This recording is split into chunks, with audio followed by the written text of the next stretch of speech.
ত্রিপুরা বিধানসভার chief whip Shrimati Kalyani Roy মহোদয়া, আমাদের কল্যাণপুরের সম্মানিত বিধায়ক শ্রী পিনাকি দাস চৌধুরী, গৌরাঙ্গ ভৌমিক মন্ডল, আমাদের জেলা সভাপতি, সাধারণ সম্পাদক বিপিন দেববর্মা, মান্দাই এবং টাকার জলার সম্মানিত সভাপতিদ্বয় এবং বড় মাত্রায় আজকে যারা ভারতীয় জনতা পার্টিতে যোগদান করবেন, আর বিশেষ করে আমার মহিলা মায়েরা, আমার জনজাতি ভাইয়েরা বোনেরা, যারা যারা এখানে সমবেত হয়েছেন, আমি সকলকে আন্তরিকভাবে অভিনন্দন জানাচ্ছি। আর গত 2 দিন আগেই আমরা ইংরেজি নববর্ষ 2026-এ আমরা পদার্পণ করেছি। 2026-এর সকলকে শুভেচ্ছা জানিয়ে আমি ছোট্ট করে 2-1টা কথাই আমি বলবো, কারণ মাননীয় মুখ্যমন্ত্রী আপনাদের সামনে বক্তব্য রাখবেন। কাজেই আমি ছোট্ট করে 2-1টা কথা বলে আমার বক্তব্য বিরাম দেব। বন্ধুগণ, অনেক ট্রাইবেল জনজাতি লিডার আমাদের যারা রয়েছেন অনেক সময় আমাকে প্রশ্ন করেন, বলে দাদা আমরা তো একটা সময় বিরোধীও ছিলাম, আর এখন তো আমরা শাসক দলেরও রয়েছি, কিন্তু একটা জিনিস দুঃখ হয় যে আমরা কোনো সময় রাস্তায় দাঁড়িয়ে আমরা আন্দোলন করিনি। আমরা রাস্তা বন্ধ করে ত্রিপুরা রাজ্যে নৈরাজ্য সৃষ্টি করে আমরা কোনোদিনও ভারতীয় জনতা পার্টি কার্যকর্তারা আমরা রাস্তায় আন্দোলন করিনি। তাদের একটা মনে দুঃখ রয়েছে এবং রাস্তায় দাঁড়িয়ে এই পাহাড় বন্ধ করে দাও, 18 মুড়া বন্ধ করে দাও, গড়মুড়া বন্ধ করে দাও, জামার বুতাম খুলে এখানে মাঝখানে বিজেপি লেখে হেই হেই বন্ধ করো, দিতে হবে, ওই এই আন্দোলন করতে হয়। আমি মনে করি এটা আমাদের কাছে সৌভাগ্যের বিষয়, কারণ আমাদের দেশের যশস্বী প্রধানমন্ত্রী নরেন্দ্র মোদীজি এবং আমাদের এই রাজ্যের মাননীয় মুখ্যমন্ত্রী প্রফেসর ডক্টর মানিক সাহাজির নেতৃত্বের সরকার, এই ডাবল ইঞ্জিনের সরকার জনজাতি বিকাশের জন্য ওই রাস্তায় দাঁড়িয়ে আন্দোলন করতে হয়নি, এমনিতেই তারা দিয়ে থাকে। এবার প্রশ্ন হচ্ছে, তো যারা আন্দোলন করে তারা কিভাবে করে, তারা কি জন্য আন্দোলন করে? আমি তো দেখিনি কোন কনস্ট্রাকটিভ আন্দোলন। জনজাতিদের অধিকারের জন্য লড়াই। আর কিসের অধিকার? ত্রিপুরা রাজ্যে টানা 25 বছর সিপিএম এর রাজত্ব ছিল, মাঝখানে কংগ্রেসের রাজত্ব ছিল, তার আগে 10 বছর সিপিএম এর রাজত্ব ছিল, তার আগে কংগ্রেসের রাজত্ব ছিল। আমি প্রশ্ন রাখতে চাই, 1950 সালে যখন আমাদের ত্রিপুরা রাজ্য ভারতবর্ষের সঙ্গে সংযুক্ত হয়েছে, প্রায় 75 বছরের উপর হয়েছে, কেন অধিকারগুলি অর্জন করা হয়নি? এত বছর ধরে কেন তাদের অধিকারগুলি অর্জন করা হয়নি? আমি প্রশ্ন রাখতে চাই যারা আন্দোলন করে। খালি আমাদের জনজাতিদের খালি ওই গ্রেটার ত্রিপুরাল্যান্ড, আলাদা ত্রিপুরাল্যান্ড, স্বাধীন ত্রিপুরা চাই। আরে আমাদের যে জনজাতি অংশের মানুষের মৌলিক চাহিদাগুলি রয়েছে সেগুলি পূরণের জন্য তো কোনো আন্দোলন হয়নি, খালি অধিকার দিতে হবে। আর কিসের অধিকার? অধিকার একটাই, আমাদের টাকা পয়সা দিয়ে দাও, আমরা উন্নয়ন বুঝি না, আমরা আমাদের লুটপাট কমিটি করতে চাই, আমরা আমাদের লুটপাট করতে চাই, আমরা আমাদের ব্যক্তিগত স্বার্থকে বেশি গুরুত্ব দিয়ে থাকি। তাই স্লোগান দেখবেন, সিপিএম এর স্লোগান কি? ইনকলাব জিন্দাবাদ, আমরা খাবো তোমরা বাদ। সিপিএম 25 বছর এই স্লোগান দিছে তো। এখনো খালি আমার লাগে, তোমার চিন্তা ভাবনা নেই, সব আমার দিয়ে লাও, যা আছে সব আমার দিয়ে লাও। এই চিন্তা ভাবনা নিয়ে আমাদের জনজাতিদের দিয়ে রাজনীতি করিয়ে এখনো খালি আন্দোলনের নাম দিয়ে এই ত্রিপুরা রাজ্যকে একটা অশান্তির বাতাবরণ তৈরি করার চেষ্টা করা হচ্ছে।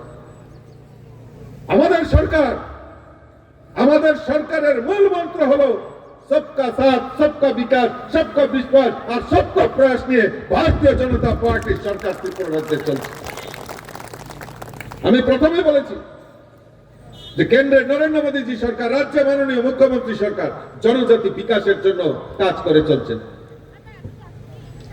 আমাদের মাননীয় মুখ্যমন্ত্রীর সংকল্প এক ত্রিপুরা শ্রেষ্ঠ ত্রিপুরা। এক ত্রিপুরা শ্রেষ্ঠ ত্রিপুরা করার লক্ষ্যে আমাদের মাননীয় মুখ্যমন্ত্রী যেটা বলছেন যে আমাদের এই ত্রিপুরা রাজ্যের জনজাতিদের বিকাশের মাধ্যমেই এই রাজ্যের উন্নয়ন সম্ভব, তাই সমস্ত পরিকল্পনা, সমস্ত বাস্তবায়ন, সমস্ত সরকারি সুযোগ সুবিধা সব প্রায়োরিটি বেসিসে জনজাতি এলাকায় যাতে পৌঁছে দিতে পারে তার জন্য আমাদের মাননীয় মুখ্যমন্ত্রী উদ্যোগ গ্রহণ করেছেন।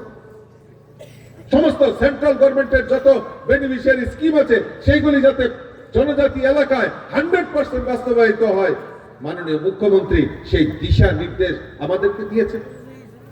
আমাদের ভারতীয় জনতা পার্টির সংগঠনও সেই দিশা, সেই নির্দেশকে পাথেয় করে আমাদের জনজাতি বিকাশের জন্য আমাদের সরকার এবং আমাদের সংগঠন সেই কাজ করছে।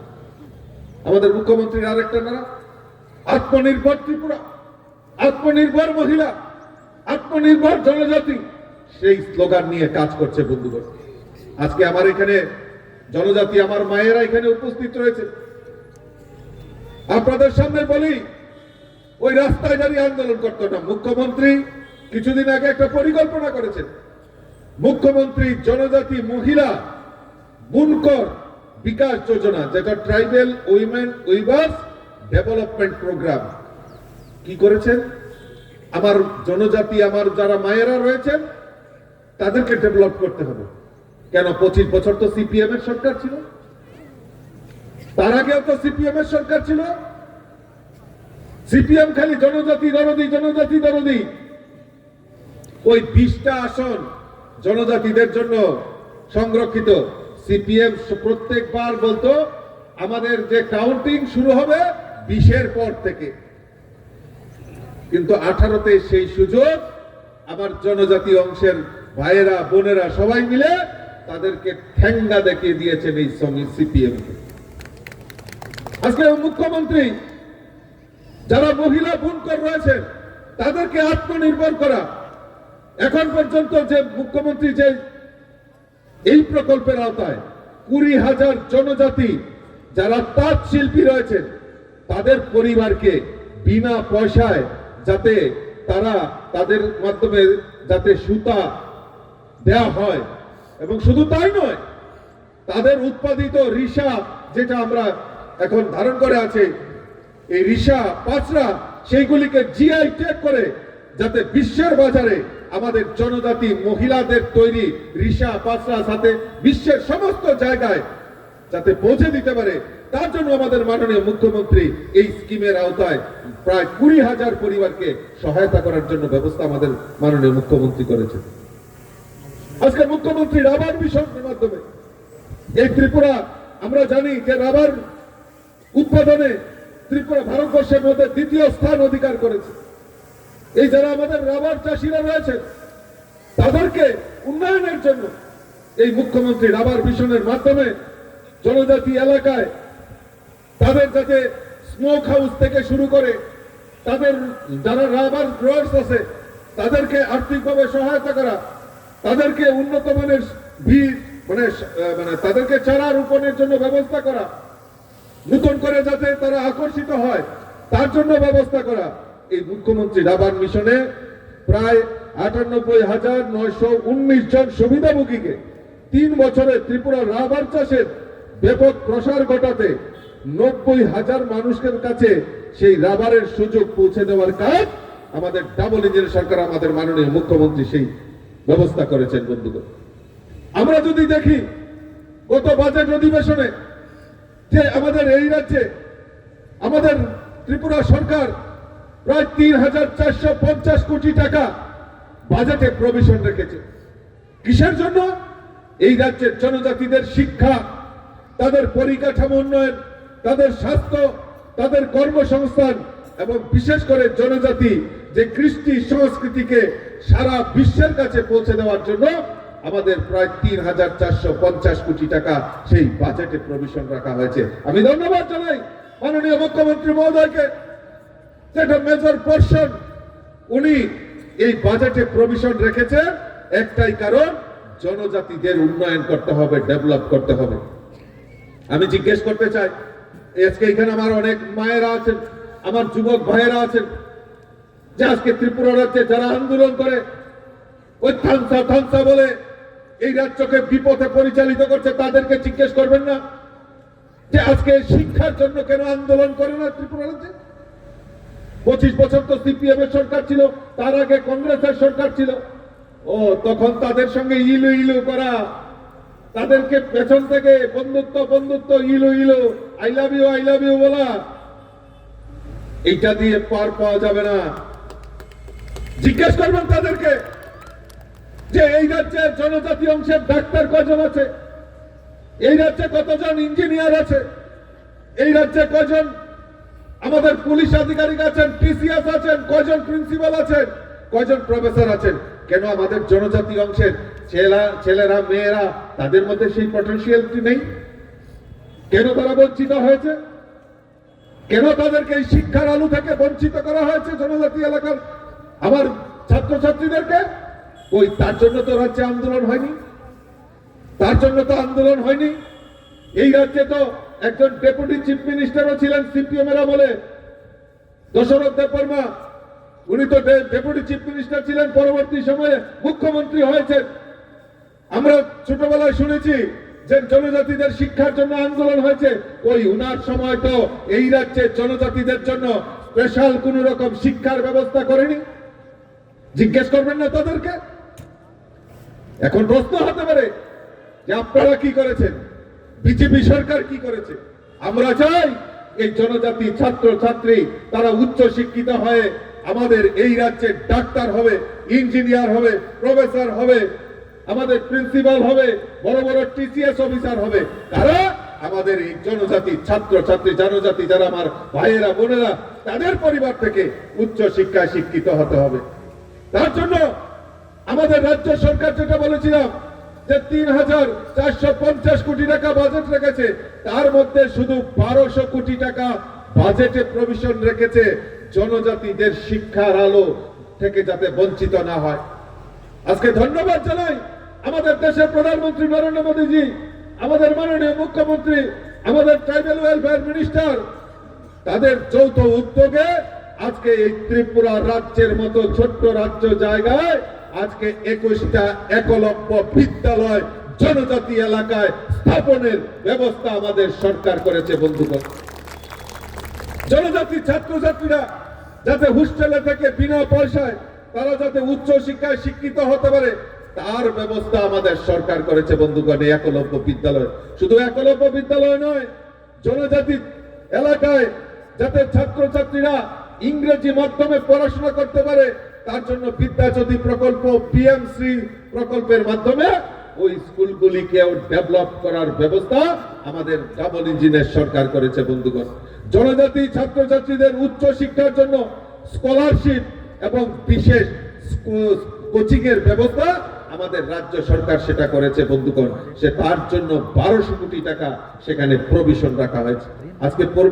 আজকে পরিকাঠামো উন্নয়ন, আজকে সিপিএম এর তরফ দেখি ওই আগরতলাতে বসে এসি ঘরে বসে সাংবাদিকদের নিয়ে প্রশ্ন করেন, সাংবাদিকদের নিয়ে বৈঠক করেন, প্রেস কনফারেন্স করেন, বলেন গ্রাম পাহাড়ে খাদ্য নেই, গ্রাম পাহাড়ে বাসস্থান নেই, গ্রাম পাহাড়ে রাস্তাঘাট নেই, পানীয় জল নেই।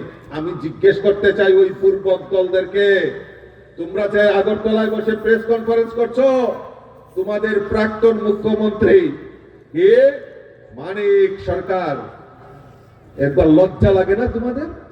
তোমরা আগরতলায় বসে প্রেস কনফারেন্স করো। আমাদের সরকার তো 2018-তে এসছে, তার আগে সিপিএম এর সরকার ছিল, তোমাদের সরকার ছিল, আর তোমরা কি বলতে? ত্রিপুরা রাজ্য স্বর্ণযুগ হয়ে গেছে, ত্রিপুরা রাজ্যে স্বর্ণযুগ হয়ে গেছে। তাহলে স্বর্ণযুগে তোমরা কি কি করে গেছো? আমি তো জিজ্ঞেস করতে চাই, চ্যালেঞ্জ করতে চাই, আসুক না এই সিপিএম এর নেতা, আর আমি দাঁড়াবো প্রদেশ সভাপতি হিসাবে, আসুক জিতেন চৌধুরী, মানিক সরকার আসুক না কোনো মঞ্চে, আমি তো চ্যালেঞ্জ করে বলতে চাই 25 বছরে আপনারা কি কাজ করেছেন জনসমক্ষে তুলে ধরুন। আর আমাদের সরকার 7.5 বছরে আমরা কি করেছি, আমাদের সৎ সাহস রয়েছে, আমরা বুক ফুলিয়ে বলতে পারি যদি আমরা করে থাকি আমাদের এই ডাবল ইঞ্জিনের সরকার করেছি। আমি চ্যালেঞ্জ করে বলতে চাই যে আজকে দাঁড়িয়ে আমরা চ্যালেঞ্জ নিতে আমরা প্রস্তুত আছি। স্বর্ণযুগ চলছিল, এই স্বর্ণযুগে তোমরা কি কি করেছো সেটা মানুষ ভালো করে জানে। আপনারা আমাদের এই রাজ্যের প্রাক্তন মুখ্যমন্ত্রী মানিক সরকার, আমরা শুনতাম উনি নাকি সাইকেল দিয়ে চলেন, উনি নাকি সাদা পাঞ্জাবিতে দাগ লাগান না, খুব সাংঘাতিক, খুব মানে প্রিন্সিপাল লালু। আর কারণ উনি সর্বহারার সরকার। তো উনার যখন মন্ত্রিত্ব গেল, ওনার দল যখন ক্ষমতা হারালো, আমাদের মাননীয় মুখ্যমন্ত্রীকে চিঠি লিখলেন যে আমি একটু গ্রাম পাহাড়ে ঘুরে বেড়াবো, তো কাজেই আমার ওই পুরনো গাড়ি টাড়ি দিয়ে চলবে না, আমাকে যদি একটা ভালো গাড়ি দেন। আবার স্পেসিফিক করে দিয়ে আর দেখেন আবার লিখে দিছে বলে যে ইনোভা গাড়ি দিতে হবে, এটা ঝাঁকনি কম লাগে।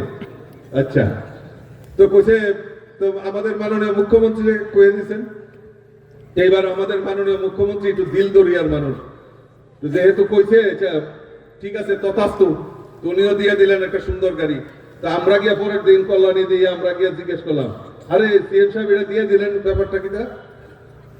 না, যত উনি ঘুরবেন আর যত গিয়ে উনি বক বক করবেন দেখবেন বিজেপির সংগঠন আরো তরতর করে বৃদ্ধি হবে, তাই ওই গাড়ি ওনাকে দিয়েছেন। আবার চিঠি লিখেছেন, কি লিখেছেন যে না এই বক্তব্য দেওয়ার পর মিথ্যা কথা কোয়ার পর একটু রাত্রেবেলা ঘুম কম হয়, একটু ভালো বাড়ি টাড়ি যদি দেন তাহলে আমার একটু ভালো হয়।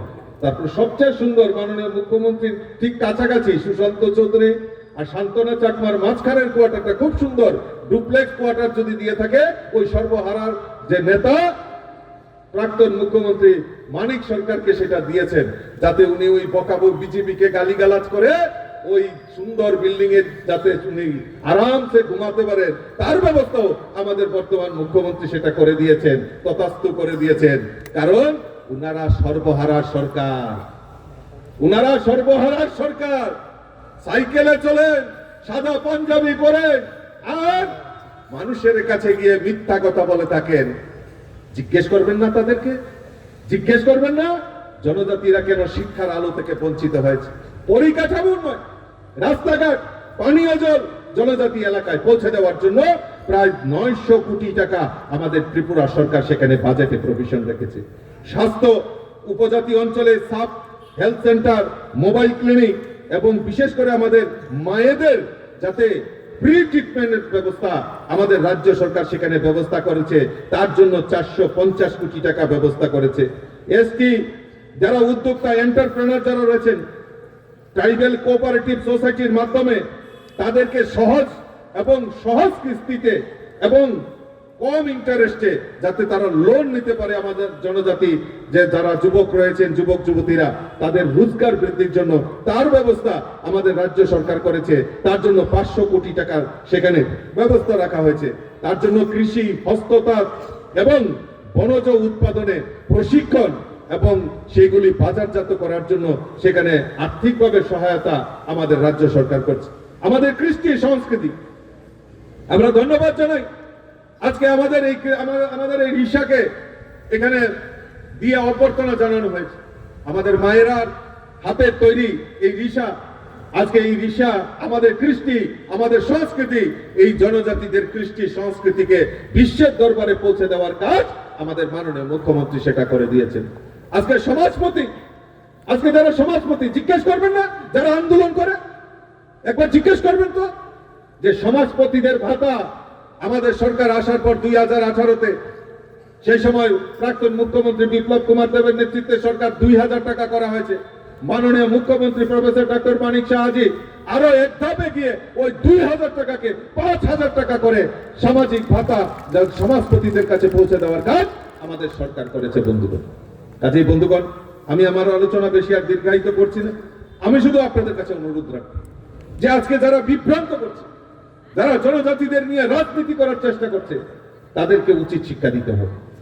আমি জানি না আপনারা ধানসা হোক আমরা সবাই ইউনাইটেড, সবাই ত্রিপুরাবাসী, সবার বাঁচার অধিকার আছে, সবার লড়ার অধিকার আছে, সবার অধিকার অর্জনের জন্য আমাদের সরকার সদা প্রস্তুত রয়েছেন এবং সেই দিশাকে সামনে রেখে এক ত্রিপুরা শ্রেষ্ঠ ত্রিপুরা করার লক্ষ্যে আমরা সবাই মিলিতভাবে কাজ করব। এই অঙ্গীকার আমাদের করতে হবে, এই মনোভাব নিয়ে